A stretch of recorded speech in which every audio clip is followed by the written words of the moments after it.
ಬನದ ಕರಡಿಗೆ ನಿಮ್ಮ ಭಗವದ್ಗೀತೆ ಬೇಡ, ನನ್ನವ್ವ ಬದುಕಿದ್ದು ಕಾಳು ಕಡ್ಡಿಗೆ, ದುಡಿತಕ್ಕೆ ಮಕ್ಕಳಿಗೆ, ಮೇಲೂ ಸೂರು ಅನ್ನ ರೊಟ್ಟಿ ಹಚ್ಚಡಕ್ಕೆ, ಸರೀಕರ ಎದುರು ತಲೆ ಎತ್ತಿ ನಡೆಯಲಿ.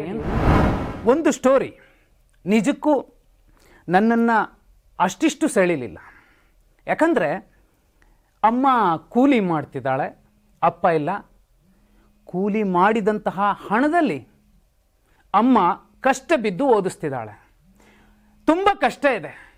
ಊರಲ್ಲಿ ಸರೀಕರು ಮತ್ತೊಬ್ಬರು ಮಗದೊಬ್ಬರು ತಿನ್ನಕ್ಕೆ ಅನ್ನ ಇಲ್ಲ, ಇವನೇನು ಓದ್ತಾನೆ ಅಂತ ಪ್ರಶ್ನಿಸ್ತಾ ಇದ್ರು, ಹಂಗಿಸ್ತಾ ಇದ್ರು.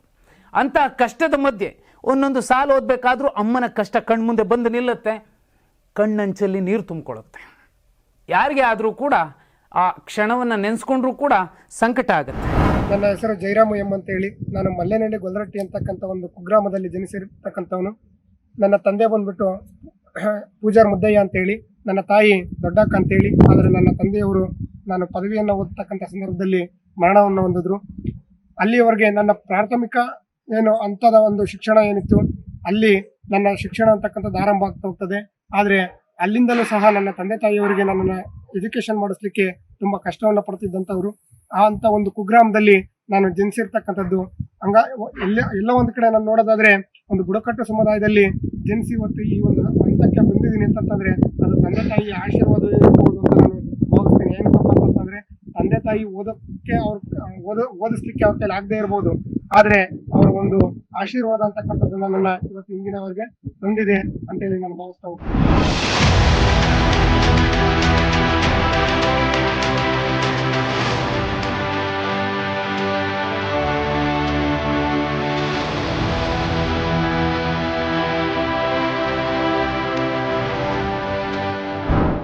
ಲಂಕೇಶ್ ಕನ್ನಡ ಪತ್ರಿಕೋದ್ಯಮದ ದಿಕ್ಕು ದೆಸೆಗಳನ್ನು ಕದಲಿಸಿ ಬಿಸಾಕಿದಂತಹ ಬರಹಗಾರ, ಸಾಹಿತಿ, ಪತ್ರಕರ್ತ.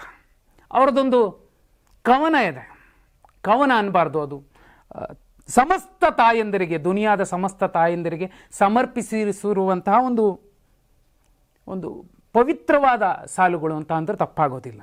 ಅದರಲ್ಲೊಂದು ಲೈನ್ ಇದೆ, ಬನದ ಕರಡಿಗೆ ನಿಮ್ಮ ಭಗವದ್ಗೀತೆ ಬೇಡ, ನನ್ನವ್ವ ಬದುಕಿದ್ದು ಕಾಳು ಕಡ್ಡಿಗೆ, ದುಡಿತಕ್ಕೆ ಮಕ್ಕಳಿಗೆ, ಮೇಲೊಂದು ಸೂರು ಅನ್ನ ರೊಟ್ಟಿ ಹಚಡಕ್ಕೆ, ಸರೀಕರ ಎದುರು ತಲೆ ಎತ್ತಿ ನಡೆಯಲಿಕ್ಕೆ ಅಂತ.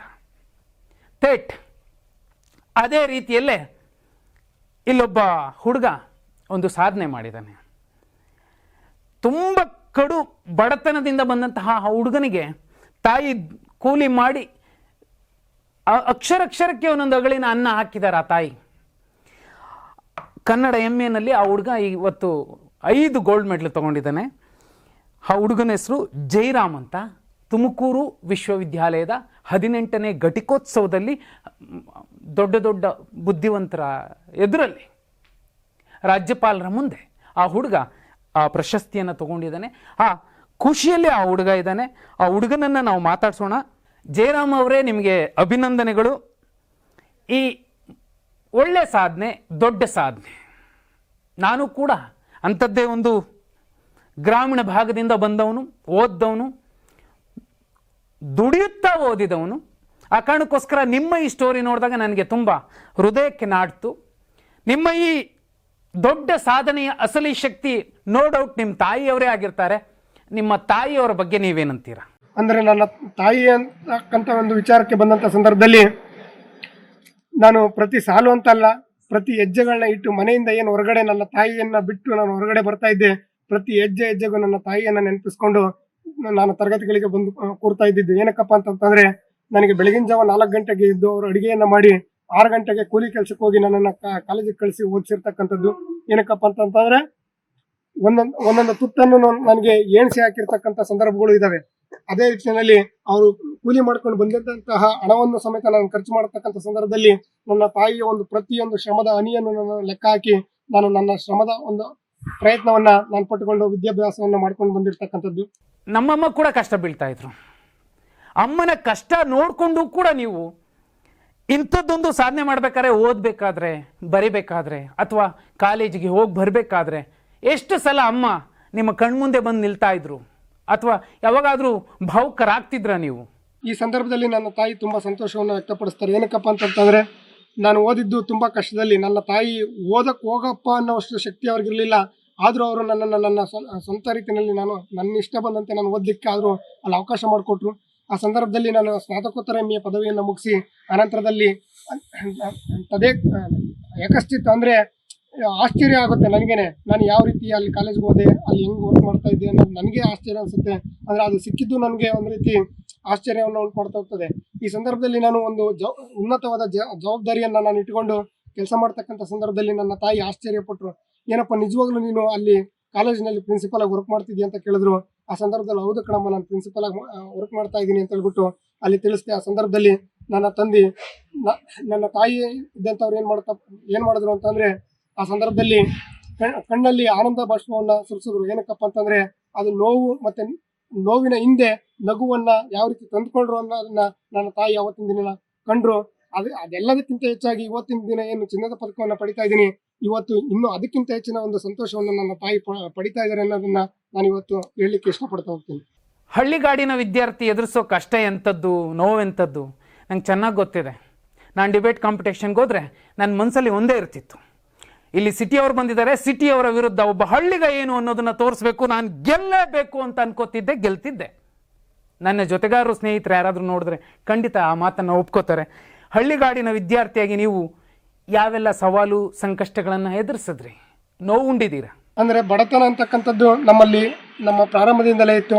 ಆದರೆ ಹಳ್ಳಿಯ ಜನ ಯಾವ ರೀತಿ ಮಾತಾಡ್ತಾರಪ್ಪ ಅಂತಂತಂದರೆ, ಇವರಿಗೆ ತಿನ್ನೋದಕ್ಕೆ ಒಂದು ತುತ್ತು ಅನ್ನಕ್ಕೂ ಇವರಿಗೆ ಗತಿ ಇಲ್ಲ, ಆದರೂ ಇವರಿಗೆ ಓದಬೇಕಾ ಅನ್ನೋ ರೀತಿಯಲ್ಲಿ ನಾನಾ ರೀತಿಯಲ್ಲಿ ಮಾತಾಡಲಿಕ್ಕೆ ಇಚ್ಛೆ ಮಾಡಿದಂಥ ಜನನೂ ಇದ್ದರು.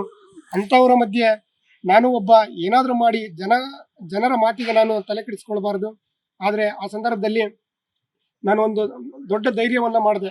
ಎನಿವೇ ಜಯರಾಮ್ ಅವರೇ, ನಿಮ್ಮ ಭವಿಷ್ಯ ಚೆನ್ನಾಗಿರಲಿ, ಬಂಗಾರದಂತಿರಲಿ. ಯಾಕಂದರೆ MA ಮಾಡಿದ ತಕ್ಷಣವೇ ಪ್ರಿನ್ಸಿಪಾಲ್ ಆಗ್ತಿದ್ದೀರಿ, ಬಹುದೊಡ್ಡ ಹೊಣೆಯನ್ನು ಹೊತ್ಕೋತಾ ಇದ್ದೀರಿ.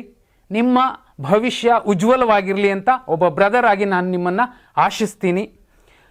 ಇದೇ ರೀತಿ ಕಷ್ಟದ ಮಧ್ಯೆ ಎದ್ದು ಬಂದವರು, ಗೆದ್ದು ಬಂದವರು ಯಾರೇ ಇದ್ದರೂ ಕೂಡ ಅವರಿಗೊಂದು ನಮ್ಮ ಸಲ್ಯೂಟ್.